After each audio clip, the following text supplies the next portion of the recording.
E aí galera, beleza? Meu nome é João Lopes, sou professor de História aqui do canal Oxo Humanas e o meu desafio aqui no canal é gigantesco, quase que insano, resumir toda a história do Brasil colonial em apenas alguns minutos. Acho que ninguém cometeu uma loucura dessa, uma sandice dessa, mas eu fiz, eu cometi. Então assista esse vídeo até o final para você ter um resuminho legal na tua cabeça. Isso vai mudar a tua percepção sobre o Brasil colônia, isso vai construir uma narrativa bacana na tua cabeça na hora de estudar. Então assista esse vídeo até o final.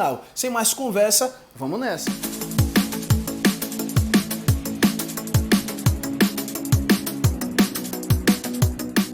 Bom, galera, para poder entender a história do Brasil, a gente precisa levar em consideração três conceitos básicos: o de absolutismo, o de mercantilismo e o de colonialismo, que são pertinentes ao contexto do antigo regime. O Brasil vai nascer para o mundo quando o nosso litoral acaba sendo anexado no circuito mercantil português. A primeiro momento não existiu interesse em colonizar o Brasil.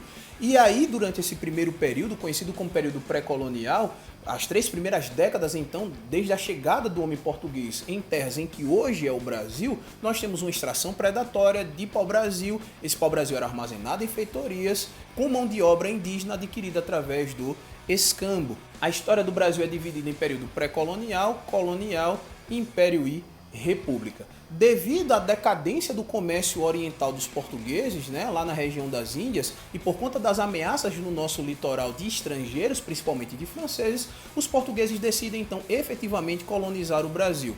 Essa colonização vai ter moldes administrativos que eles já utilizavam em outras colônias, que eram as capitanias hereditárias, eram lotes horizontais que foram distribuídos, tá bom? Essas capitanias hereditárias elas não vão dar certo, com exceção de Pernambuco e São Vicente. Beleza? Na medida em que essa política administrativa, essa política de colonização ela não deu certo, as ameaças estrangeiras continuaram a existir. Então os portugueses decidiram lançar mão de um processo de centralização administrativa. E daí vem a instalação do famoso governo geral. Então nós teremos um governador geral, um capitão-mor responsável pela defesa do litoral, um provedor-mor responsável pelas questões administrativas e econômicas e um ouvidor-mor responsável pelas questões da justiça. Tá? Abaixo nós teremos as capitanias hereditárias e abaixo disso as câmaras municipais. Tá? As capitanias hereditárias elas não deixam de existir. A economia primária do Brasil colonial é marcada pela monocultura de cana-de-açúcar produzida em latifúndio com mão de obra escravizada. Tá? E essa cana-de-açúcar era para exportação, é o que nós chamamos de plantation. Tudo tranquilo até aí? A gente precisa levar em consideração que não é só a produtividade do açúcar que fazia parte da nossa economia. Nós temos uma economia secundária baseada na produção de algodão, tabaco, gêneros alimentícios, mas que não era tanto para exportação e muito mais para consumo interno. Com o tempo isso aí a gente vai acabar exportando também. Precisamos levar em consideração que o tráfico de humanos, o tráfico de viventes, o tráfico de pessoas escravizadas do continente africano para cá era uma economia extremamente rentável, era um comércio, era um mercado extremamente rentável. Tá? Ou seja, era uma economia paralela a esse processo de produção do açúcar, do empreendimento açucareiro. Açúcar esse que era refinado, ensacado e distribuído pelos holandeses. Então existia uma parceria nesse negócio do açúcar.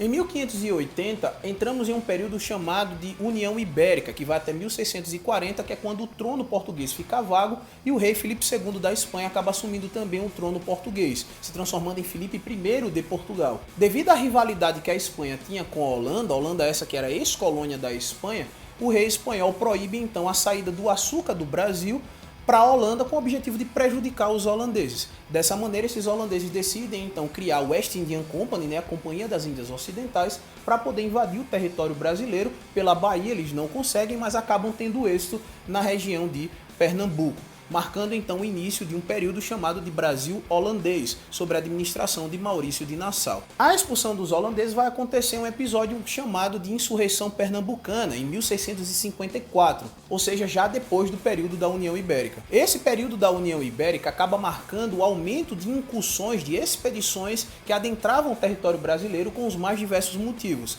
Nós temos as entradas e as bandeiras. As bandeiras acabam achando ouro na região do interior da colônia, na região do atual estado de Minas Gerais e Goiás, dando início a um período que nós chamamos de período aurífero, o período do ouro, ali durante todo o momento do século XVIII. A descoberta do ouro acaba levando à corrida do ouro, ou seja, um grande fluxo migratório de pessoas do litoral indo para o interior e de outras regiões do mundo também vindo para cá, para o interior da colônia portuguesa. Isso vai acabar trazendo diversas transformações socioeconômicas no interior da colônia, que vai acabar apresentando características diferentes daquela sociedade açucareira, daquela sociedade nordestina, né, produtora de açúcar, que girava em torno da dicotomia Casa Grande e Senzala. Isso é uma discussão um pouco mais profunda, não é só Casa Grande e Senzala que a gente vai ter no Nordeste, não é só isso a sociedade colonial, mas para o nosso resumo é isso que fica. A sociedade do ouro ela é marcada por ser um pouco mais urbana, ter um pouco mais de mobilidade social, pelo surgimento de uma classe média, pequeno burguesa, né, de comerciantes, pessoas que nem eram senhoras de escravos nem eram escravizadas.